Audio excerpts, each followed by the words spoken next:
자, 그림만 잘 보면 돼. 그죠? 물리도 그래프를 잘 판단해야 좋은 것처럼 그림만 잘 보면 되는데, 일단 가그림을 보니까 어떻게 서클이 돌아가?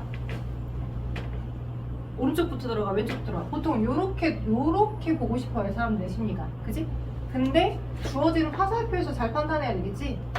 B가 들어가서, B가 반응물이야. B가 들어가서.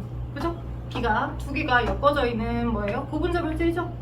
물질 두 개가 엮어져 있는 고분자 물질, 얘가 들어가가지고 요렇게 서클을 도는 거잖아. 그래서 효소기질 복합체를 만들고, 이렇게 생겼으면 얘하고 얘가 결합되는 효소기질 복합체를 만들고 뿅 돼서 얘가 낱개로 딱딱딱딱딱 떨어져서 나온 그림이잖아. 그지? 낱개로 떨어져 얘가 이거. 얘는 무슨 작용? 물질대사 중이야. 동화작용이야? 이하작용이야? 동화야? 이화야? 큰 덩어리 물질이 들어갔는데 왜가 이렇게 꿀들을 먹었을까? 큰 덩어리 물질이 들어갔는데 낱개로 떨어졌어. 뭐예요? 이혼한다, 이별한다. 나눠졌잖아요. 고분자가 저분자로. 그지? 고분자가 저분자로 뽀개졌잖아.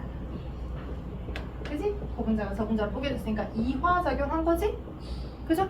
이화작용? 이 물질부터가 들어간 거고, 이 비물질이 뭐야? 반응물이야. 기질이고. 얘나 추억? 괜찮아? 자, 반응물이야, 기질. 그래서 이렇게 반응하니까 너가 B 반응물, A가 생성물이야. 우리가 본능적으로 왼쪽부터 보고 싶어요. 이렇게 돌아가는, 시계 방향으로 돌아가는. 근데 아니라고. 그지? 요렇게 B부터 해가지고 요렇게 생성된 형태로 판단을 하셔야 되겠죠? 맞죠? 그쵸? 오케이? 자, 그래 놓고서 오른쪽 그림을 보니까 또 오른쪽 그림도 어때? 반응물의 에너지 수준이 더 높았는데 항상 왼쪽이 반응물이야. 생성물의 에너지 수준이 낮지. 그지? 이화작용 맞잖아. 그지? 너도 이해하고. 맞죠? 맞죠? 그죠? 눈은 이렇게 보고 있지만 다른 생각하고 있는지 다 알아요. 제발 고쳐봐요. 자, 이렇게 됐어요. 그러면 이렇게, 그죠? 맞죠? 요게 효소가 없을 때 활성화 에너지가 아니야. 효소가 있게 되면 활성화 에너지가 낮아지잖아. 그지? 효소가 있게 되면 활성화 에너지가 낮아서 요만큼만 된다고. 요게 활성화 에너지 언덕을 낮춰주는 역할을 하더라. 맞죠? 그럼 기억, 니은, 디귿, 리을 1, 2, 3, 4, 5번 중에서 누가 답일까? 자, 근데 여기서 지금 그래프상 기억을 걸었는데, 그럼 기억은 송민아 뭐였어 이거? 활성화 에너지? 뭐야 이거? 어떤 특정 화학 반응에서 모두 다 반응물의 에너지 수준과 생성물의 에너지 수준을 뺀 차이만큼을 반응열이겠죠. 그래서 활성화 에너지는 반응열을 변화시켜 주진 않아. 얘는 반응열이야, 반응열. 그지? 자, 그래서 1번부터 5번까지 보기 중에 옳지 않은 걸 물어봤습니다. 자, C를 형성하면 C가 뭔데요? 효소기질 복합체. 그죠? 효소기질 복합체를 형성을 하게 되면 기억의 크기가 줄어든다? 아니다. 효소기질 복합체를 형성한 순간, 그지? 그 효소 덕분에, 그죠? 효소가 가지고 있는 반응기들이 막 전자를 전달해 줄 수 있는 걸 노출을 해주니까 활성화 에너지를 훨씬 더 낮춰서 화학 반응이 빠르게 일어날 수 있게끔 해주는 거다. 반응률을 변화시켜 준 건 아니다. 답은 몇 번? 네, 2번. 2번. 자, 25번에 2번이에요. 하이탑 25번에 2번. 효소는 반응열을 변화시켜 주는 건 절대 아니다. 제일 첫 번째로 기억해야 될 건 효소는 반응열을 변화시켜 주는 건 아니라는 걸 기억하시고요. 자, 다음 26번. 카탈리스를 확인하기 위한 거네. 왜? 과차론수도 딱 나왔고. 그쵸? 그 다음 뭐 나왔고? 생간, 삶은 간, 그리고 증류수 나왔어. 선생님, 제가 삶은 간? 뭐 먹는데요? 먹는 거랑 상관없이, 그지? 자, 간을 왜 집어넣은 거야, 간? 이 간은 사람의 간을 집어넣지 않았겠지, 그지? 여러분 생고기 먹을 때 그 천엽이랑 같이 오는 그 약간 빨간 덩어리들 있잖아요. 생간, 그지? 동물의 생간 조직에, 동물의 세포에는 항상 이 퍼옥시점에 뭐가 있어서, 카탈리스가 들어있어서 이 H2O2를 화학 반응을 빨리 해준다고. 그걸 확인하고자 한 건데, 근데 삶아버린 건 무슨 목적으로 삶은 거야? 그치, 카탈리스의 기능을 다운시키려고. 카탈리스, 효소라고 하는 아이는 우리 몸에서 만들어지는 효소는 얘 주성분이 뭐라고? 단백질이라고. 주된 성분이 단백질이고, 그러니까 주된 성분이 단백질이기 때문에 열에 약해. 온도가 너무 높아버리면 자신의 입체 구조가 뭉개져 버려. 마치 계란 후라이처럼.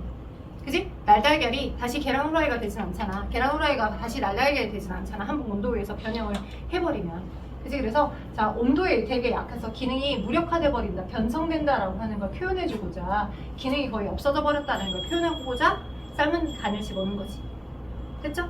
오케이? 자, 그리고 pH, 자신이 기능을 잘하는 최적의 pH, 산성이냐 중성이냐 염기성이냐 이렇게 다 다르다. 됐죠? 오케이. 자, 그래서 지금 이렇게 있는데 A, B, C 세 개 시험관이 있어요. 그쵸? A, B, C. 자, 근데 여기는 증류수를 넣었어. 얘는 어떤 역할을 이룬 거야? H2O2의 증류수. 여기는 H2O2의 삶은간. 여기는 H2O2의 생간. 그죠? 오케이? 기포가 뽀뽀뽀뽀 생길 것으로 추정되는 건 여기 결과 나와 있어요. 기포 발생 정도, 결과가 안 나왔네. 기포 발생 정도를 관찰하였다. 너네가 예측을 해라. 너네가 공부를 했다면 예측을 할 수 있겠지 않겠냐? 예측을 해라. 자, 증류수 화학 반응 할까요? 못하죠. 왜? 효소가 없으니까. 효소가 없으면 거의 반응이 안 일어난다고. 너무 천천히 일어나서 기포 발생 안 해. 자, 삶은간 기포 발생할까요? 안 한다고. 못한다고. 왜? 뭉개져버린 카탈레이스, 변성돼버린 카탈레이스가 들어있으니까 H2O2를 H2O와 O2로 못 바꿔준다. 이거 화학 반응식 쓰라고 하는 것도 시험 문제 나와. 가장 기본 문제로 화학 반응식 만들지 않았는지. 자, 안 나온다고. 삶은간 기포 안 생긴다. 얘는 기포 생긴다고. 그쵸? 그리고 꺼져가는 그 기포를 모아가지고 반응해봤더니 꺼져가는 불씨를 가까이 확 불씨를 태우게끔도 한다. 그러면 26번은 답 몇 번일까? 1번 맞죠? 기억만 맞죠? 니은 디귿 틀리겠죠? 그죠? 오케이. 자, 그 다음 27번과 28번의 별표. 27번, 28번 별표. 그 정도의 난이도 문제. 내가 여러분이 여기가 시험 범위에 들어가게 되면 예전에 숭독고에서 학교 선생님이 샘플로 생명 2에 있었던 자료를 긁어다가 그지? OX 문제랄지 이제 고난이도 문제를 처리해줬던 그 학습지가 있거든요. 근데 그 정도의 수준은 여러분이 마스터를 해야지만 충분히 고난이도 문제를 풀어. 효소가 굉장히 쉬워 보이지만 쉬울 건 쉬운데 또 어려울 것도 어려워. 자료 분석 같이 27번처럼 자료를 분석하게끔 하는 문제는 좀 어렵습니다. 자, 27번 볼게요. 효소 갔어요. 그 다음에 기억은 효소기질 복합체예요. 그죠? 효소기질 복합체. 이렇게 서클을 계속 돌고 있고 화학 반응 할 건데 초기 화학 반응 속도가 자 A와 B가 효소의 농도를 A와 B로 두 개가 서로 다르대요. 주명이 자는 거 아니죠? 자 A와 B 두 개가 효소의 농도가 다른 상황이에요. 오케이? 근데 초기 반응의 속도가 그러니까 화학 반응 속도가 이 숫자가 높은 숫자로 수렴한다는 건 반응 속도를 되게 잘했다는 거죠. 그죠? 다이나믹하게 엄청 많이 했다는 거죠. 그래서 효소 반응 속도 A 있는 거, B 있는 거 딱 A와 A는 B의 딱 B는 A의 딱 절반이죠. 거의 절반이잖아요. 그죠? 그래서 여기는 1에 수렴했고, 그죠? 여기는 2에 수렴했고, 얘가 훨씬 더 똑같은 일을 해주는 효소가 한 명은 10명이 계속 돌아가면서 젤라 열심히 막 돌아가면서 일을 해준 거라면 저쪽은 20명이 한꺼번에 일을 해주는 상황인 거라. 이해되죠? 효소 농도는 A, B들 중에 누가 더 높다? A가 더 높다. 그쵸? A가 더 높다. 효소의 농도는 A가 훨씬 더 높다. 자, 성품으로 돌려본다. 자, 그래서 A가 훨씬 더 높다. 자, A가 훨씬 더 높다. 자, 근데 효소의 농도는 A가 더 높으니까 기억은 맞다. 자, 미음. S1에서야. S1이 이쪽이네요. 뿅뿅뿅뿅뿅. 잘 봐야 돼. 여기는 여기가 S1이다. 뿅뿅뿅뿅뿅뿅뿅 S1. S1에서 B는 S1이라고 하는 그 시간에서 그죠? 여기가 반응물의 농도니까 반응물의 농도가 S1만큼 있대. 반응물은 화학 반응을 시작하는 그 재료물질이야. 그 재료물질의 농도가 S1만큼 있대. B는 거의 최대의 속도에 이르러서 평형 지점이야.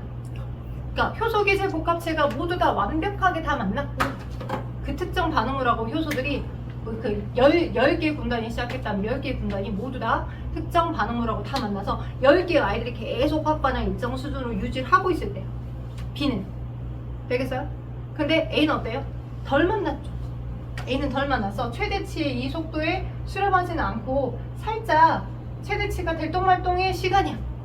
그지? 그러니까 20명의 효소들이 달라붙어서 뭔가 화학 반응을 하고 있는 상황이 A라면 그 20명이 싹 다 화학 반응을 다 참여한 게 아니라 한 18명 정도만 반응물이 훨씬 더 많아가지고 반응물이 더 적어가지고 효소보다 더 적어가지고 20개가 대기를 하고 있는 상태야. 내가 일하려고. 근데 18개 정도의 효소만 전체적으로 샘플로 다 돌아가고 있는 상태야. 1대1로 다 대응한 상황은 아니야. 이건 다 1대1로 마지막 포화된 상태는 모두 다 효소와 기질이 1대1로 다 대응한 상태의 그래프다라고 한다면 아직 덜 됐잖아. A는. 되겠어요? A는 덜 됐기 때문에 따라서 자 S1에서 기억의 양은 자 B와 A 둘 중에 자 기억이라고 하는 건 효소 기질 복합체잖아.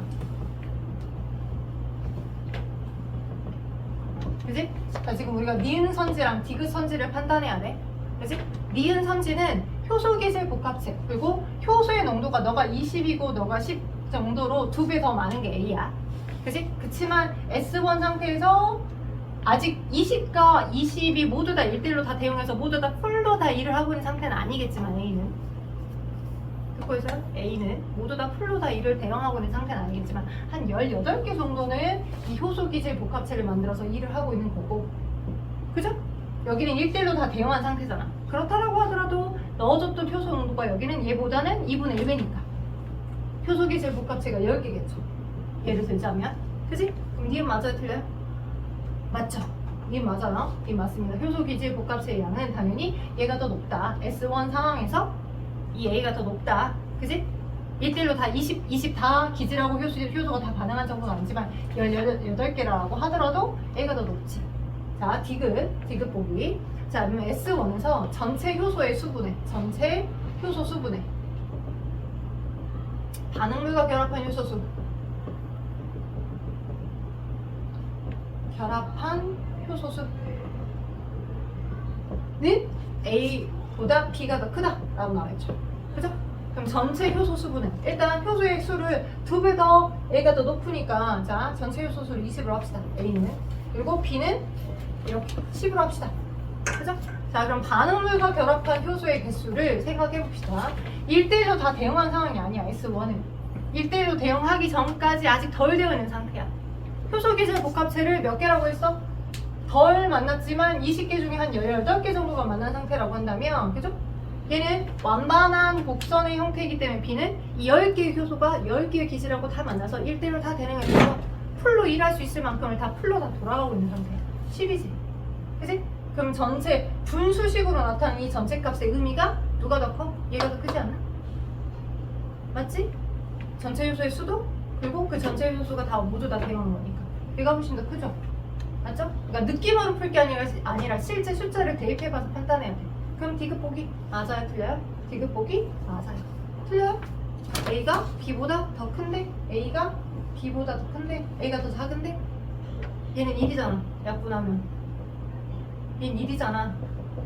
전면서 판단하지 말고 얘는 1이잖아. 얘는 1이 안 되는 거고 B가 더 크잖아. 그럼 디귿 보기 선지 맞잖아. 그치? 다 판단해놓고 분수식으로 나타내줬던 이 값을 확인하지 못해서 틀리면 안 돼요. 생물에서 이런 표현 많이 나와. 됐죠? 자, 그래서 했고요. 28번은 이제 그림으로 나타내죠. 그림으로. 28번은 그림으로 나타냈습니다. 자, 지금 3개인데 그림이 3개인데 A는 효소는 많은데 기질이 부족한 거. 맞죠? 그죠? B는 어때요? B는 효소랑 기질이 1대1로 다 대응한 거. 맞죠? C는 어때요? 효소가 반응물이 훨씬 많고 효소가 조금 더 부족하네요. 그죠? 효소의 농도를 막 늘려주는 상태가 아니라 효소의 값은 똑같은데 반응물이 점점점 오른쪽으로 가면 갈수록 반응물의 양이 많아진 거지. A에서 B, C로 갈수록 제로물질이 많아진 거지. 그지? 근데 B와 C는 이 상황은 똑같아. 자, 그래프상 초기 반응 속도로 봤을 때 B 지점, 최대치로 속도가 나올 수 있는 그 지점에서 여기가 이 여러분 마지막 부분에서 여기도 B 지점이고 여기도 C 지점하고 똑같아. 전체 초기 반응 속도로 따지면. 왜냐면 1대1로 다 대응해서 그죠? 최대한 다 만나서 최대한 생성물을 만들 수 있을 만큼이고 아무리 기질의 농도가 많다 하더라도 그지? 기질의 농도가 훨씬 더 많아졌다라고 하더라도 그죠? EMS 만들고 효소기질 복합체 만들고 나머지 거는 기다리고 있어야지. 그래서 일정 수준만 생성물을 만들겠지. 누적된 생성물은 점점점 여기로 가면 갈수록 누적된 생성물의 양은 많겠지만 단위 시간으로 따지자면 똑같이 기다리고 있어야지. 그지? 똑같이 기다리고 있어야 되죠. 그래서 C랑 B 봤었을 때 자 그럼 기억 A 효소를 첨가하면 자 A의 상황이야. A는 효소만 많아. 기질이 부족해. A의 상황이야. 그럼 A에다 효소를 더 첨가하면 반응 속도가 증가할까? A의 상황. A는 지금 효소가 얼마나 재료 물질이 부족해. 거기다 효소를 더 때려 붓는데 아니지. 그지? 아니겠지. 오히려 재료인 반응 물질을 나 기다리고 있다고, 나 일할 거 기다리고 있으니까 일감 주라고 하고 있는 상태니까 반응물 더 집어넣어줘야 확 반응이 빨리 일어나겠지. 그지? 그래서 기억 틀려. 니은 B에서 반응물의 농도가 높아지면 즉 반응물을 더 많이 집어넣는데 자, 반응 속도가 증가할까요? 아니랬죠. 단위 시간 안에 만들어낸 생성물의 농도를 우리는 화학 반응 속도를 했잖아. 어차피 EMS 만들었어. 미안해. EMS라고 내가 계속 줄여서 말해서 EMS라고 표현해. 효소 기질 복합체.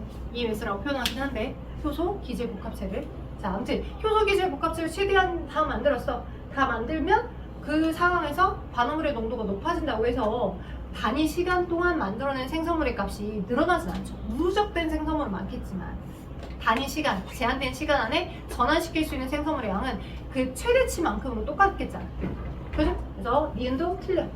활성화 에너지의 반응의 크기는 자 A와 C에서 같다. 이거는 맞죠. 디귿만 맞네. 맞죠? 그래서 답은 2번이에요. 2번.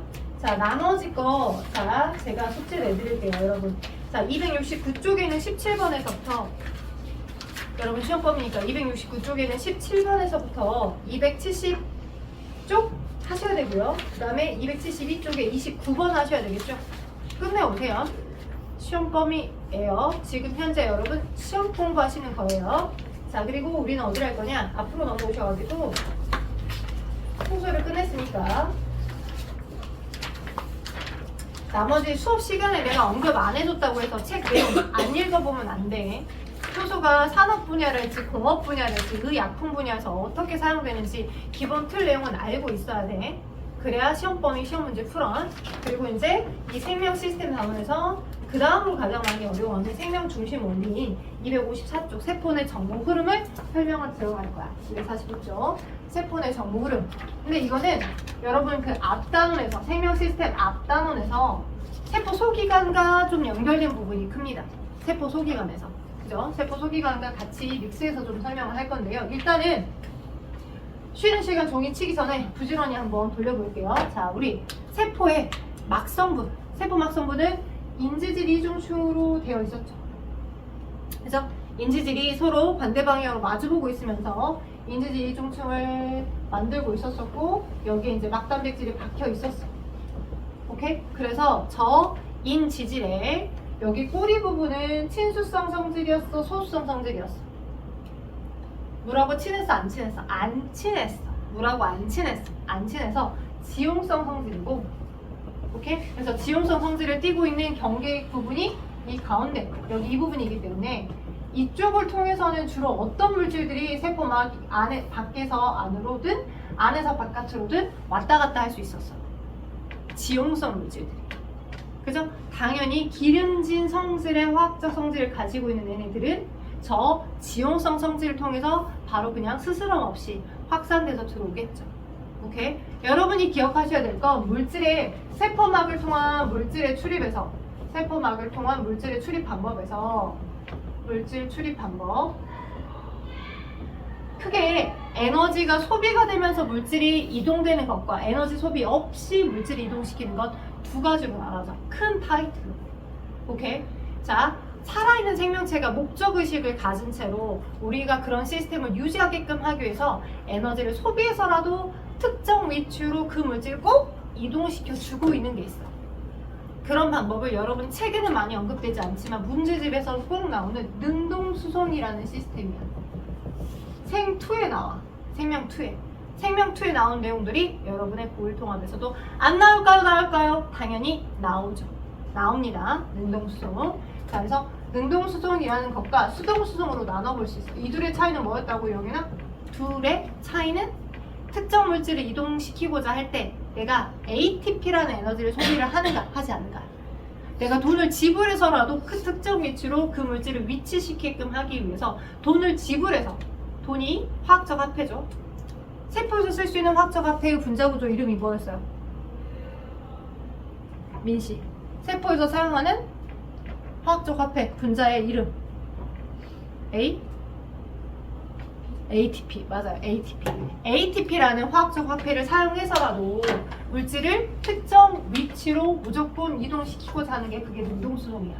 에너지를 소비해서라도 소모하여 오케이? 물질을 이동시키는 거. 그래서 ATP가 ADP로 분해될 때 나오는 그 에너지를 이용하여 특정 위치로 무조건 물질을 이동시키게끔 합니다. 그런 대표적으로 누가 있냐? 나트륨, 칼륨 펌프가 있어요.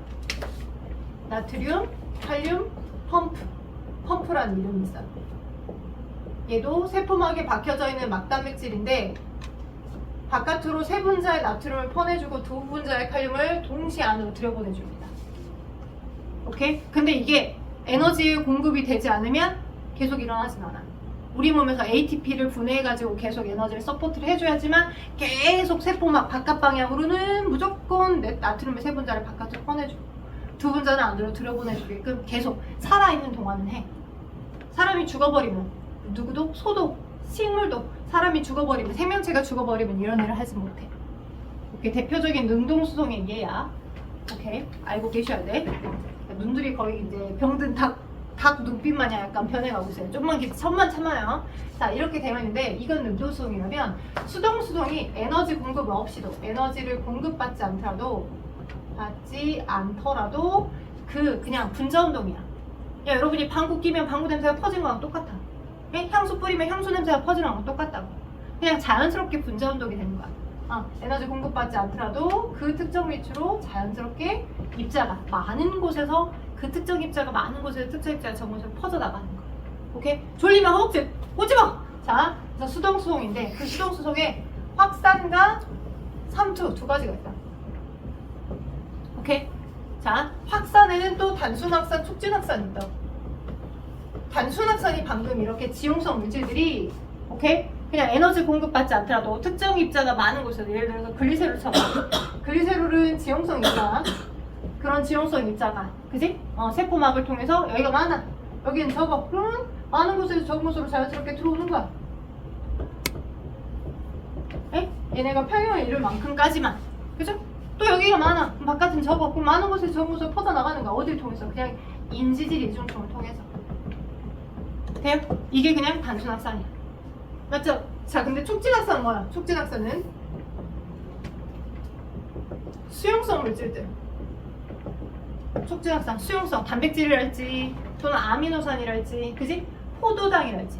포도당은 주변에 OH로 거의 발라져 있어. OH. 그래서 지용성 물질이야. 지용성이 아니라 수용성 물질이야. OH 부분적인 마이너스를 많이 띄고 있기 때문에 전기 음성도 때문에 그러니까 주변에 H2라고 하는 물에 에어 쌓여져 있다고요. 포도당이라고 하는 거야. 수용성 물질이야. 수용성. 그래서 이런 물을 포함하고 있는 수용성 물질들이 이동하기 위한 전용 게이트가 있어야지만 그 전용 게이트를 통해서 물질이 이동하는 거야. 네, 막에 박혀져 있는 막단백질이 딱 포도당과 맞는 사이즈만큼이야. 가운데 이 부분이 포도당과 딱 맞는 사이즈만큼이야. 그래서 포도당과 딱 맞는 사이즈만큼 포도당을 이동시킬 수 있는 전용 게이트가 있기 때문에 그 포도당을 이동할 수 있는 막단백질이 있으면 포도당의 여기가 많은 곳에 적은 곳으로 농도의 평을 이룰 때까지 이동한다. 돼요? 오케이? 또 마찬가지로 뭐 아미노산이야. 특정 아미노산, 수용성 아미노산. 얘가 많아. 얘가 적어. 그럼 많은 곳에 적은 곳으로 이동이 된다고. 그게 촉진 확산이야.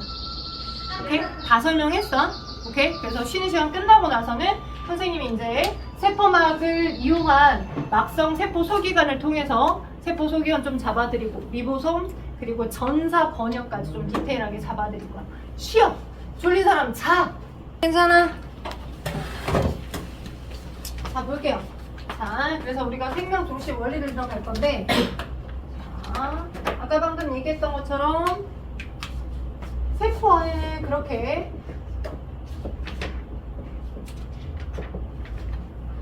호응이 아니잖아. 흐름.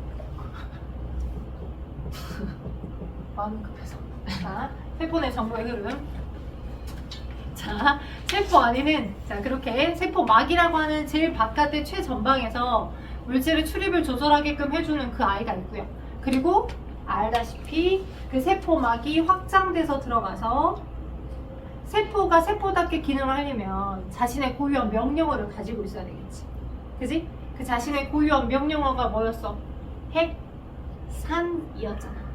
자, 핵산과 핵막도 헷갈리면 안 돼. 그죠? 핵산은 유전 물질이잖아. DNA, RNA 같은 유전 물질들. 맞죠? DNA는 이중 나선 구조고 RNA는 단일 사슬 구조, 한 가닥이고.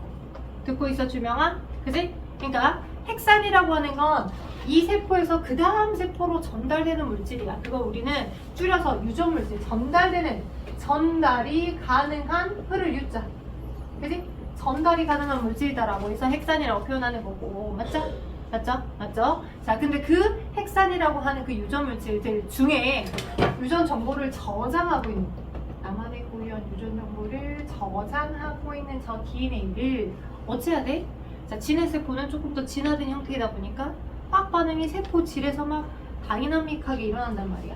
자, 보시면 여기가 세포 질이고, 그죠? 나와 똑같은 생각으로 머릿속에 그림을 그려줘야죠. 얘가 안에 내부가 세포질이고, 방금 얘기해줬던 것처럼 얘가 세포막이고, 인지질 이중층에 막단백질이 박혀있는, 다양하게 박혀있는 거. 그죠? 오케이? 그래서 그걸 통해서 물질이 출입해서 이 안에서 우리가 지난 시간에 배웠던 뭐 여러 물질들을 한단 말이야. 동화작용하는 것도 있고 이화작용하는 것도 있고 버라이어티하게. 그죠? 자, 근데 그렇게 물질 대사를 하다 보면 내가 가지고 있는 고유한 유전 정보가 손실되거나 손실되거나 뭐 이렇게 뭐 화학 반응이 일어나 버리거나 막 와해돼 버리면 안 되겠지. 그래서 조금 더 진화된 형태의 진핵세포에서는 이 세포막이 내부로 함몰되어 들어가면서 그 유전 정보를 보호할 수 있게끔 이렇게 뭘 만들었어? 인지질 이중층에 쌓여있는 보호할 수 있는 핵을 만들었다고. 핵. 그죠?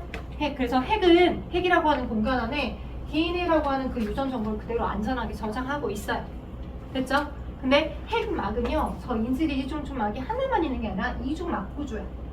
이중막 구조. 이 인지질 이중층막이 하나만 있는 게 아니라 또 하나가 또 있다고요. 오케이? 또 하나가 또 있어서 이중막 구조로 이렇게 있으면, 그러면 자, 과학자들이 연구를 해봤더니 자, 그렇다면 우리의 어떤 형질의 발현은 이 DNA가 그냥 하는 거냐, 그지? 아니면 다른 어떤 거를 거쳐서 하는 거냐 궁금했었어.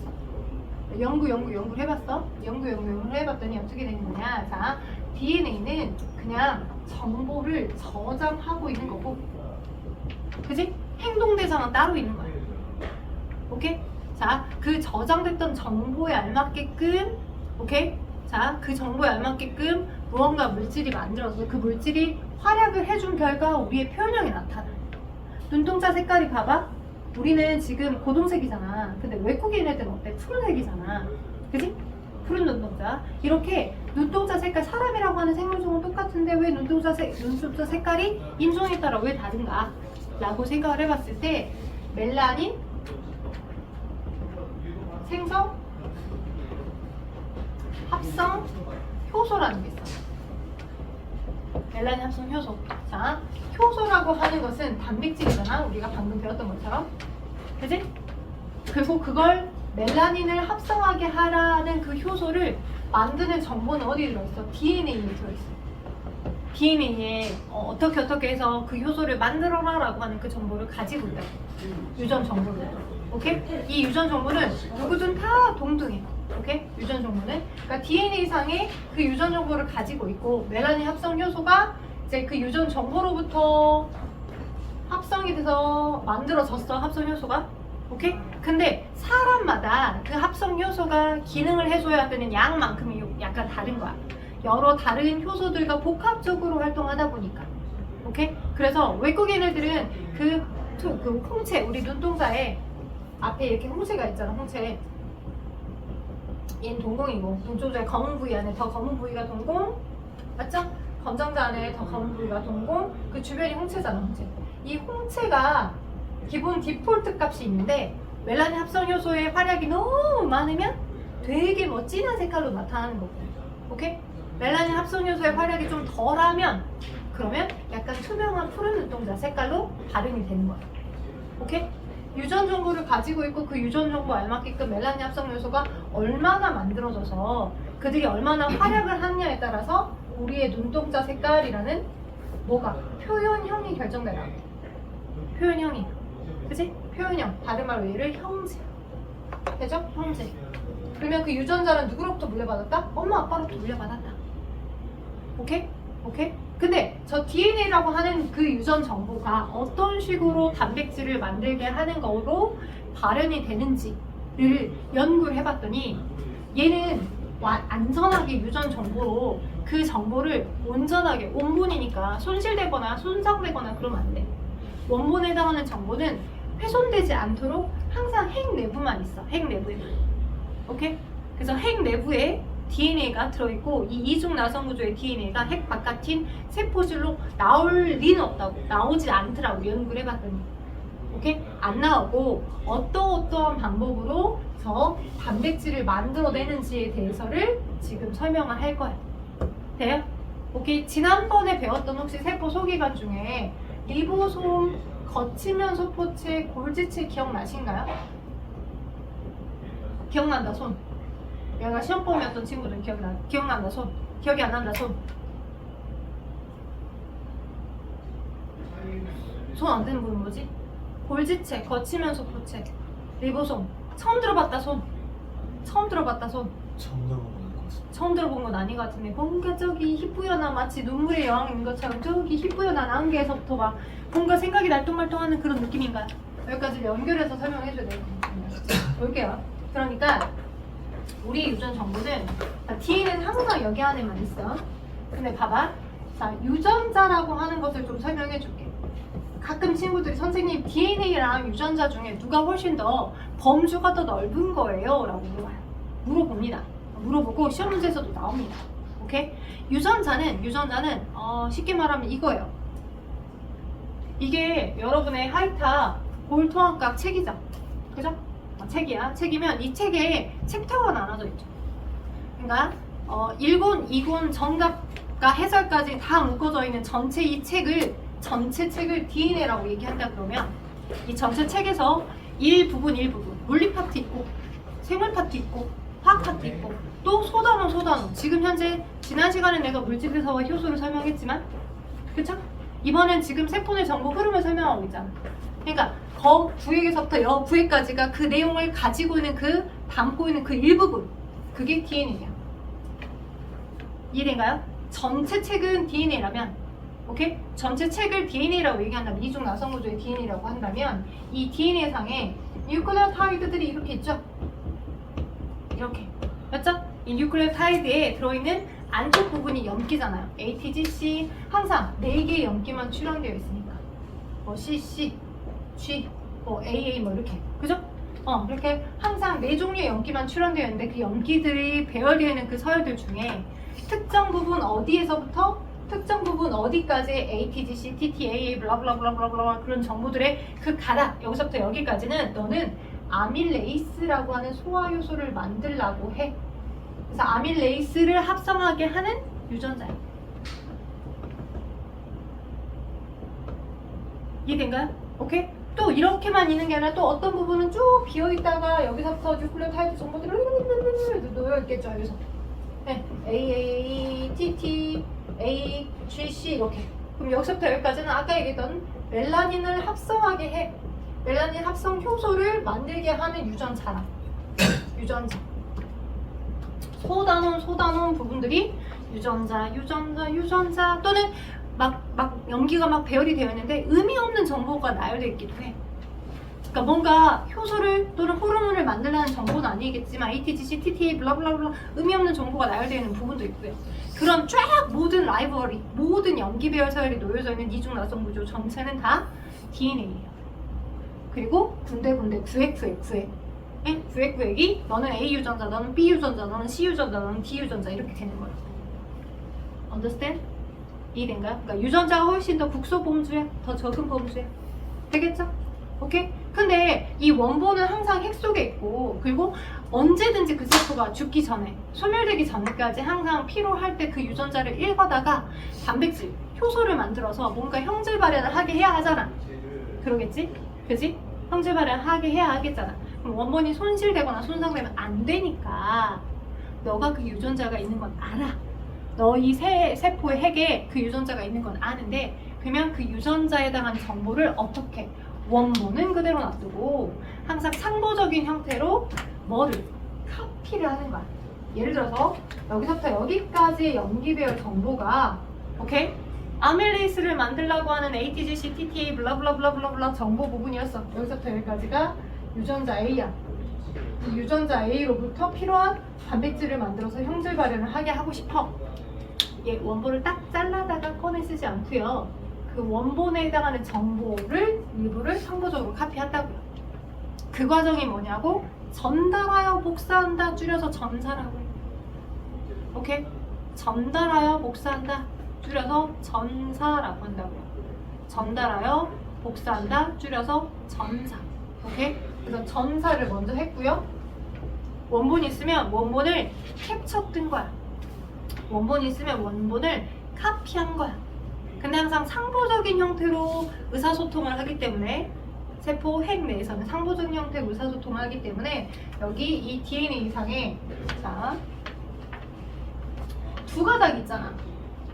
두 가닥 중에 여기 한 가닥, 여기 두 번째 가닥.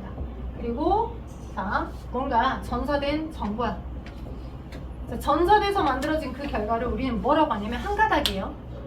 한 가닥이니까 자, RNA라고 합니다.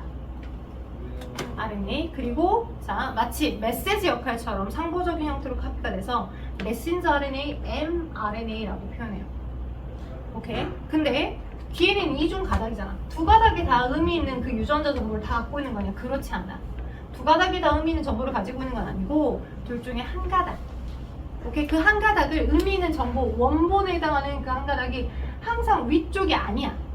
원본에 해당하는 그 가닥을 우린 주형 가닥이라고 하는데 이 어떤 아이가, 두 가닥 중에 어떤 아이가 주형 가닥으로 사용이 됐는지는 누구로부터 판단해야 되는 거냐? mRNA에 놓여있는 이 정보로부터 판단해야 돼. 예를 들어서 여기가 AUG, GGG, GAA, GAC로 상호적인 형태로 카피가 됐어. 오케이? 그리고 여기는 뭐 예를 들어서 T, AC, CCC 뭐 이렇게 TT 이렇게 있다라고 하자. 그리고 얘랑 또 상호적인 형태로 AT, GGG, GAA 이렇게 있겠지. 그죠? 왜냐면 이 두 가닥은 서로가 서로에 대한 상보. 아데닌 티민과 상보, 티민은 아데닌과 상보, 구아닌과 사이토신은 서로 상보. 그죠? 서로 상보적인 정보들이잖아요. 맞죠? 오케이? 오케이? 그러면 그 상보적인 정보에서부터 한 가닥만 의미 있는 주형 가닥이야. 유전자에 대한 유전자를 만들게끔 하는 의미 있는 정보를 가지고 있는 주형 가닥인데 그 주형 가닥을 판단을 할 때, 그지? 너 GG가 있네. 그죠? 그리고 DNA에도 여기에 GG가 있네. 아, 그러니까 얘랑 얘가 똑같으니까 윗가닥이 주형 가닥인가 보다 라고 친구들이 제일 먼저 대충 공부한 친구들은 그렇게 판단합니다. 오답이에요. 똑같은 정보가 있으니까 너가 주형 가닥 아니고요. 항상 상보에서 상보적인 형태로 정보를 인식합니다. 이둘도 상보적인 형태고 얘를 만들게 해줬던 형태도 상보적인 형태로 정보가 읽혀져서 만들어진 거예요. 그러니까 티민은 mRNA상으로 카피되더라도 티민은 상보적인 아이가 아데닌이잖아요. 맞죠? 아데닌은 mRNA상 RNA로 카피될 때 아데닌은 뭐로 카피가 돼요? 우라실로 카피가 돼요. 왜? RNA상에서는 가지고 있는 출현된 염기가 절대 티민은 없어요. 내가 아데닌이야, 내가 지금 RNA야 라고 하는 걸 알려주고자 DNA 이중가사학에는 ATGC 네 종류의 티민이라고 하는 염기가 있다라고 하더라고. 근데 RNA에선 AUGC U가 있어. T 대신에 U가 있어. U만 있어. T 대신에. 그리고 상부적인 형태로 전사가 돼서 만들어지니까 너가 아데닌이니 너는 유라실로 카피가 된 거야. 전사가 된 거야.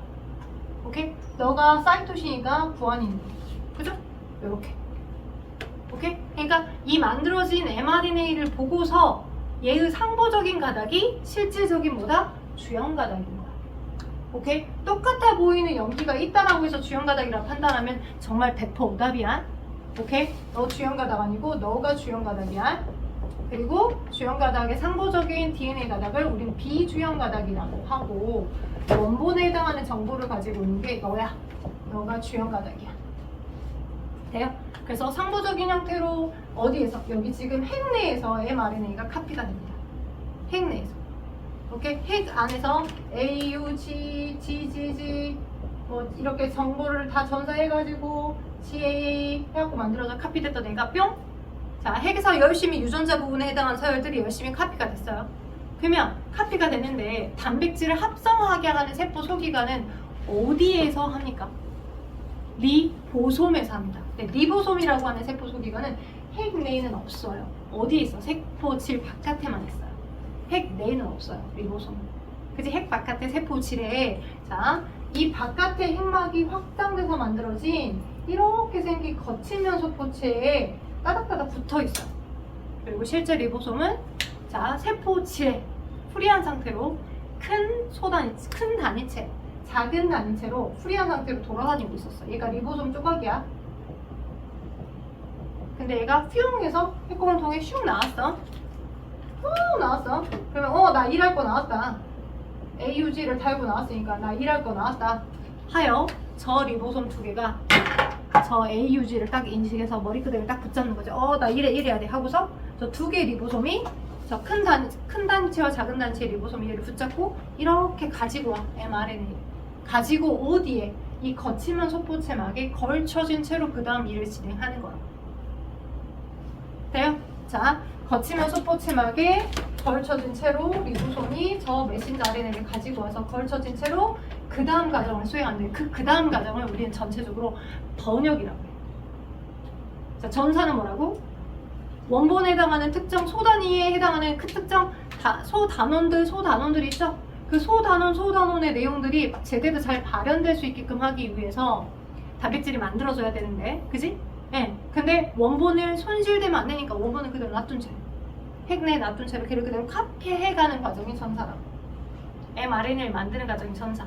그 카피됐던 정보를 제대로 아미노산으로 합성하여서 단백질을 만들게끔 해야 하잖아? 그치? 아미노산으로 합성하여서 단백질을 만들게끔 할 때 그거와 관련된 세포 소기관 이름이 뭐라고요? 세 글자였어. 뭐였어요? 단백질을 합성하게 하는 세포 소기관. 단백질을 합성하게 하는 세포 소기관. 세 글자였어. 방금 수업 시간에 얘기했어. 리보솜? 네, 리보솜이요. 리보솜은 어디에만? 세포질에만 있습니다. 세포질에만 있으니까 이 mRNA가 핵공을 통해 바깥으로 빠져나와 줘야 된다. 그래서 리보솜에 걸쳐진 채로 기능을 수행할 건데 그 리보솜에서 일어나는 모든 일이 번역이라고. 리보솜에서 일어나는 모든 일이 번역 과정이에요. 번역. 여기서부터 여기까지는 지금 전사를 한 거야. mRNA를 만든 거니까. 그쵸? 메신저 RNA를 만든 거니까 전사를 한 거고, 저 전사됐던 mRNA가 빠져나와가지고 어디로? 리보솜에 걸쳐졌어. 그럼 리보솜은 어떻게 생겼냐? 자, 여기 지우고 설명해줄게. 여기다 크게. 리보솜은 자, 세포질 바깥에 큰 단위체, 소단위체로 돌아다니고 있었었는데 얘가 큰 리보솜. 근데 이제 동그랗게 그림을 그렸지만 실제적으로 리보솜은 인지질이 중추막에 쌓여있는 막성 소기관이 아니야. 쟤는 내가 동그란 기본 단위체로 표현을 하긴 했지만 머리카락 같은 RNA, 이 RNA들. 여러분 머리카락 하수구에 머리카락 빠지고 뭉쳐보면 막 뭉쳐지잖아요. 요즘 왜 이렇게 머리가 많이 빠지는 아무튼 그 머리카락이 막 쓰다듬어서 이렇게 뚜글뚜글 뭉치면 봄처럼 뭉쳐지는 것처럼 RNA, 리보솜을 만들게 하는 RNA가 뭉쳐져서 기능을 수행하는 거야.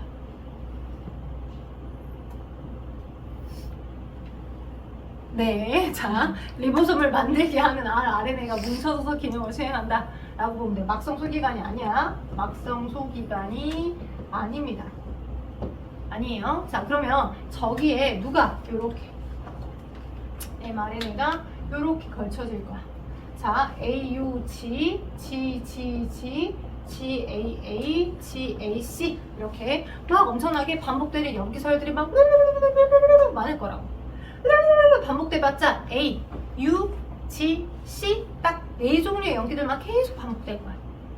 오케이? 자, 그 4종류의 염기서열이 어떤 숫자적인 흐름에 의해서 그것들 만들어내는지를 마지막에 좀 더 설명할 거고, 번역되는 과정 디테일하게 설명해보면, 자, 리보솜은 공간만 제공해줘. 어떤 공간을 제공해주냐면 mRNA에, 그지? mRNA에 3개의 염기 쌍식이 의미 있는 정보를 지정해. 그러니까 AUG는 너는 1번이라는 아미노산이 와야 할 자리야 라고 하는 걸 지정하고 있어. 과학자들이 연구를 해봤더니 그건 대장균에서부터 식물세포, 동물세포 모두 다 공통적으로 다 똑같은 암호 명령 체계를 갖고 있더라고. 우리는 그러니까 동일한 척추동물 조상으로부터 변형된 거랑 똑같은 거야. 아니 대장균하고 나랑 똑같은 명령 체계를 한다니까. 그래서 우리 사람의 인슐린 유전자를 대장균에다가 주입해가지고 인슐린을 만들게 할 수 있어. 그래서 다량으로 인슐린이 만들어졌기 때문에 당뇨병 그 단가가 낮아진 거야. 엄청 비싸거든. 인슐린 주사제가 엄청 비쌌거든. 사람의 인슐린 유전자 재조합 기술로 딱 잘라가지고 대장균한테 주입해. 너가 대장균 아니지만 주입해가지고 야 너 똑같은 명령 시스템 갖고 있고 똑같은 단백질 아미노산 갖고 있잖아. 만들어. 만들게 하고 다량으로 합성해냈어. 오케이? 네? 그러니까 대장균에서부터 식물, 동물세포 다 동일한 암호 명령어 체계를 갖고 있어요. 유전 정보 체계를. 그리고 디테일은 좀 이따 설명해 줄 거니까 아무튼 3개 염기 쌍식이 너는 AUG는 1번 아미노산을 지정하라는 명령어야. AUG는. 그 다음에 뭐 GGG는 우리 아미노산이 이건 기억할 거잖아. 여러분 인체에 필요한 아미노산이 몇 종류 있어?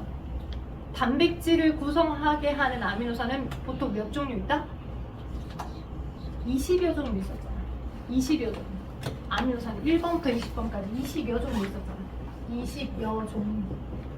우리 이거 설명하면서 선생님이 펩타이드 결합 설명하면서 막 BTS, BUS, 그지? 알파벳이 A부터 Z까지 26개밖에 안 되지만, 그지? 단어의 뜻은 26개만 있는 건 아니잖아. 엄청나게 많은 단어들이 조합돼서 만들어지잖아. A부터 Z까지밖에 안 되는 알파벳 꼴랑이가 26개밖에 안 되지만 단어는 더 많은 조합을 만들어낼 수 있잖아. 그지? 왜 이 순서가 다르냐? USB, 그죠? BTS, 점 찍냐, 어쩌냐에 따라서 다른 어떤 조합을 어떻게 하느냐에 따라서 각각 단어의 뜻이 다 다른 것처럼 기억나나요? 그쵸? 마찬가지로 20여 개밖에 안 되는 아미노산이지만 그들이 어떤 순서와 몇 개 개수만큼 결합하느냐에 따라서 전체의 덩어리가 입체 구조가 다 다른 거야.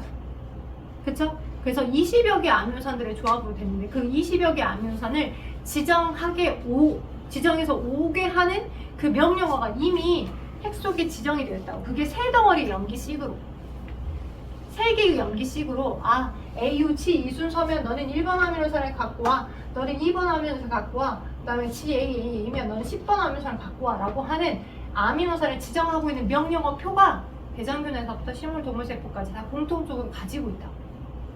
돼요? 오케이? 그러니까 인슐린 유전자도 대장균에 뿅 집어넣어서 나와 똑같은 사람이 만들어낸 인슐린과 똑같은 아미노산 조합으로 만들어낼 수 있었다. 오빠 살아계시죠? 아니 날이 좀 뜨거워져서 피곤할 거야. 혹시 어저께 밤에 밀린 수행평가를 겁나 뒤지게 하느라고 잠을 못 자가지고 피곤하실 수도 있고, 아니면 체육대회 쇼폼을 보느라고 그럴 수도 있고 그럴 거야. 날씨가 뜨거워지니까 수업 시간 말고 잘 수 있는 시간대 좀 많이 자나. 일부러 막 유튜브, 인스타 이런 쇼폼 많이 즐기지 마시고 릴스 많이 즐기지 마시고 잘 수 있을 때 최대한 자나. 주중에 우리 김종훈이가 알죠? 우리 학원의 그 베스트 사원 맨날 오거든요. 거기 맨날 왔거든요. 근데 아니 이번 주에 뜸한 거야 학원에. 그래서 어저께 내가 김종훈한테 생존 신고 확인했잖아. 야 너 뭔 일 있어? 왜 그래? 왜 얼굴이 안 보여? 아니 요즘 잠이 너무 많아서 키 클났나 보다. 수업 시간에 자지 말고 평소에 좀 많이 자나. 키 클라고 반갑다. 그래서 그랬어요. 요즘 바쁘대. 좀 잠이 많이 온대. 여러분도 잠이 많이 올 때일 수 있어요. 근데 수업 시간에 자는 것보다 그죠? 평상시 좀 많이 잠없고요. 푹푹 스트레스 없이. 네, 그죠? 많은 활동하니까. 자, 일단 그래서 3개의 염기 쌍식이 아미노산 하나를 각각 지정하고 있어요. 그걸 우린 코돈표로 제가 나중에 내일 제공해줘서 알려드릴 건데요. 코돈표. 자, 아무튼 이런 식으로 하여 리보솜이 이렇게 오잖아요. 그러면 리보솜이 이렇게 3개 염기 쌍식이 들어올 수 있는 자리를 제공해주는 거야. 리보솜이 있어야지만 그게 가능해. 근데 그 특정 아미노산을 가지고 오는 게 리보솜이 직접 그 특정 아미노산을 가지고 오는 건 아니야. 또 누가 필요하냐면 포크처럼 생긴 트랜스퍼 RNA, tRNA가 필요해. 오케이? 포크처럼 생긴 tRNA가 있어요. 그 tRNA가 예를 들어서 AU 치지. 근데 tRNA는 여기 끝부분에도 마찬가지 RNA니까 유전 정보 변경을 갖고 있어. 너 C, 너 A, 너 U 이렇게. 오케이? 그리고 나는 이 CAU라고 하는 염기 끝부분을 가지고 있으면 난 1번 아미노산을 가지고 돌아다녀야 되겠다 하고서 세포질에 돌아다니고 있었어 이미. U, A, C 너는 1번 아미노산을 뭐 CCC 너는 뭐 10번을 뭐 이렇게 너는 뭐 GGG 너는 뭐 9번을 이렇게 돌아다니고 있어. 포크처럼 아미노산이 부착된 채로 포크처럼 계속 세포질에 돌아다니고 있다가 이 리보솜들이 있고 오케이? mRNA와 결합한 리보솜이 있을 경우에 얘가 왔고요. 그 다음 CCC를 가지고 있는 10번 아미노산이 결합되어 있는 이 tRNA가 또 왔고요. 돼요? 그러면 이 리보솜이라는 공간 안에 두 개의 아미노아sid, 이걸 아미노아실 tRNA라고 해. 자, 내가 왜 구체적으로 얘기해 주냐면 어떤 학교는 생투 정도 수준까지도 문제 나오잖아. 경험해봤잖아, 이번 실험 봐서. 그치?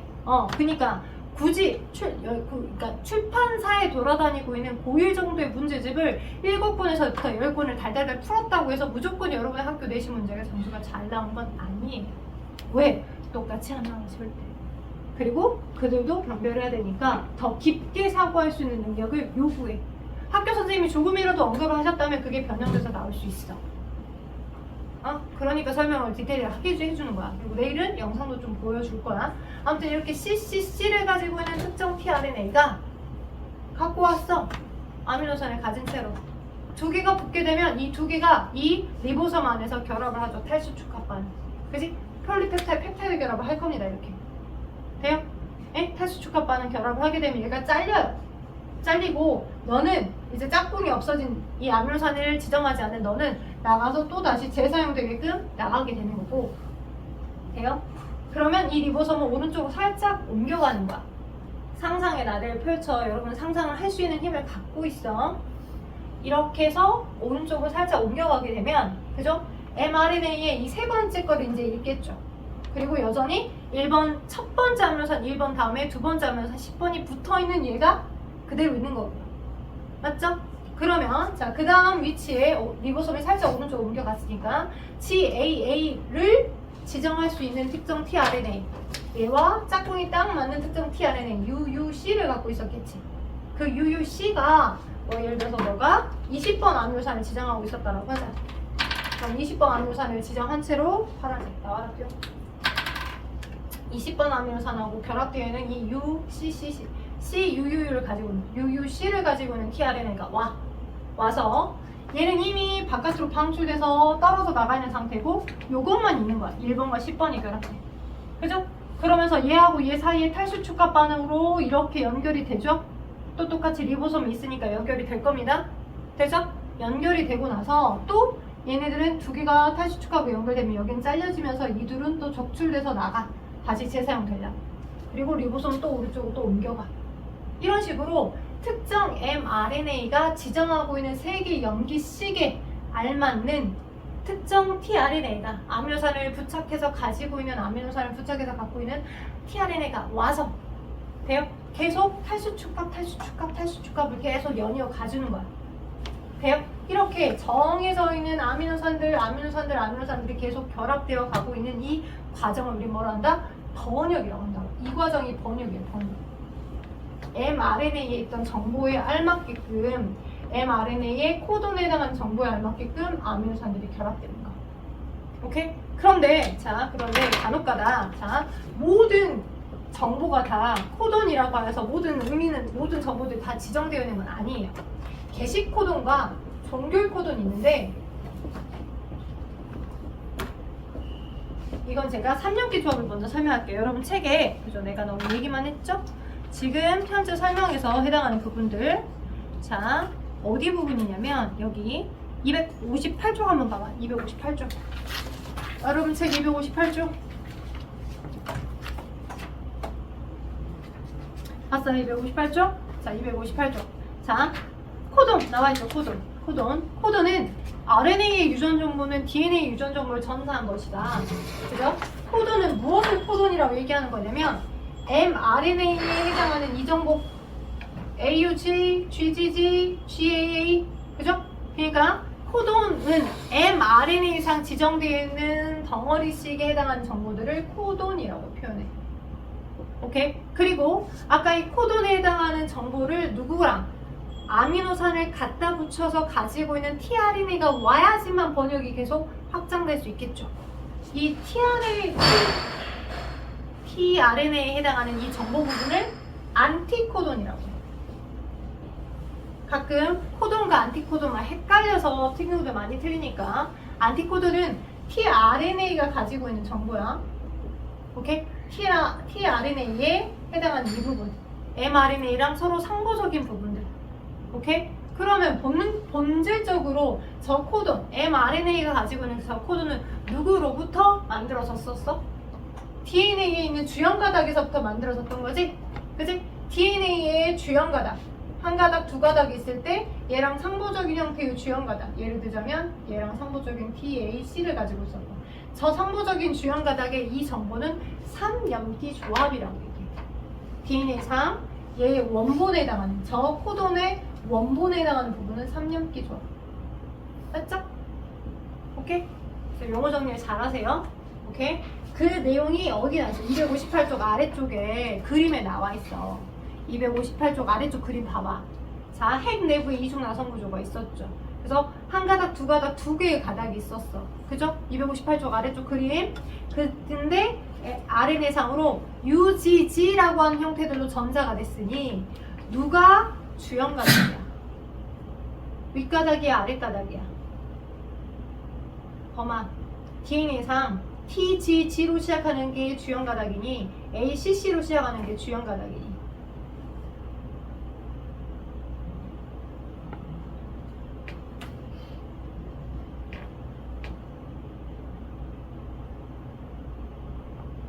누가 주연 가닥이고 누가 비주연 가닥일까? 서로 상보 가닥에서 상보 가닥 상보적에서 상보적으로 서로 소통한댔죠. 결론적으로 만들어진 mRNA가 UGG잖아. UGG의 상보적인 형태가 누구야? 똑같이 GG를 갖고 있는 윗가닥일까? 아니면 CC를 가지고 있는 아랫가닥일까? 네, 아랫가닥이 주연 가닥이에요. 아래가 적어주세요. 아랫가닥이 주연 가닥이고 윗가닥이 지금 비주연 가닥이야. 주연 가닥, 비주연 가닥 찾으라는 게 제일 첫 번째야. 제일 쉬운 거야. 항상 상보적인 형태로 인터랙션 서로 의사소통을 하니까. 그래서 그 UGG라고 하는 한 덩어리는 그 UGG라는 코돈 하나는 특정 아미노산 1번을 지정한대. 그죠? UUU라고 하는 세 덩어리도 또 아미노산 2번. 그 다음에 GGC도 아미노산 3번을. 그죠? mRNA상에 지정된 세 덩어리씩은 다 우리 코돈이라 한다고. 되겠어요? 그래서 전사가 먼저 일어났고 그 메신저 RNA가 세포질을 통해 바깥으로 뿅 나와서 리보솜에 걸쳐진 채로 계속 번역이 되고 있는 거야. 자, 그러면 코돈에 대한 정의와 3년기 조합도 설명을 했고요. 방금 오른쪽 봐봐. 259쪽.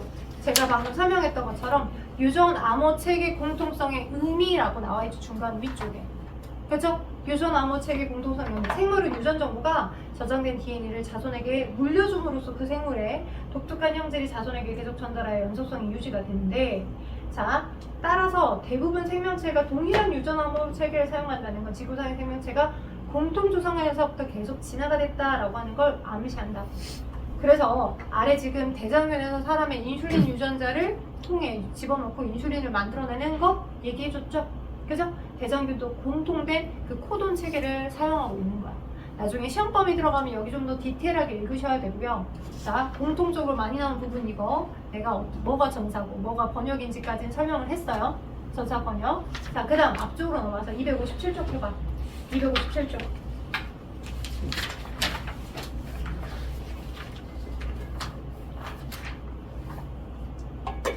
자, 257쪽을 보니까 뭐가 나와 있냐면, 자, 3엽기 조합의 의미, 3엽기 조합과 유전자에서 나와 있는 부분인데 그걸 설명할 거야. 과학자들이 처음에 유전되는 물질이 단백질인지 아니면 저게 DNA인지 되게 헷갈렸었을 때 뭔가 희뿌연하게 원본에 대한 정보는 단백질이 아니라 DNA인 것 같고, 그래서 그 DNA상 막 ATGC, TT, 블라블라블라, 근데 꼭 DNA상에 A랑 G랑 C랑 T 딱 4개만 계속 반복되잖아. 그지? 4개만 계속 반복되는데 뭐 AAA, 뭐 ATG, 뭐 AGC, TTA, 뭐 GC 막 의미 없는 정보인 무슨 보호인 것 마냥 막 이렇게 막 계속 반복된다고. 서로 다른 4종류만 A, G, C, T. 그지? 근데 어떠한 형태의 단백질이든 다 얘를 깨부셔봐서 이 단백질을 구성하는 기본적인 단위체 아미노산은 어떠한 종류가 있지? 라고 다 분석을 해봤더니 아미노산, 단백질을 구성하는 기본적인 조합은 아미노산이 총 20여 개야. 오케이? 20여 개의 그 영어 단어의 A부터 Z처럼 20여 개의 영어 단어들이 어떻게든 막 조합을 해가지고 걔네들을 뭐 만들더라고. 오케이? 네, 의미 있는 정보를 만들더라고. 근데 봐봐. 그러면 아미노산 20개를 이게 명령어의 원본이면, 그지? 하나하나씩이 정보를 지정해야 되는데 이 하나의 염기가 아미노산 1번을 지정하고 하나의 염기가 또 하나씩을 각각 지정한다라고 하면 고작해봤자 4종류의 아미노산을 암호화하는 것만 설명이 가능하잖아. 개수가 모자라지.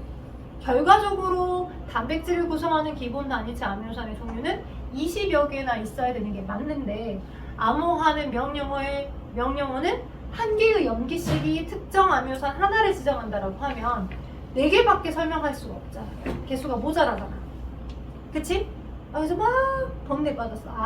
그러면 한 개씩이 특정 아미노산 하나를 지정하는 게 아니라 2자리가 여기 자리, 여기 자리 이렇게 2자리가 전체 세트로 아미노산들을 각각 지정하나 보다 라고.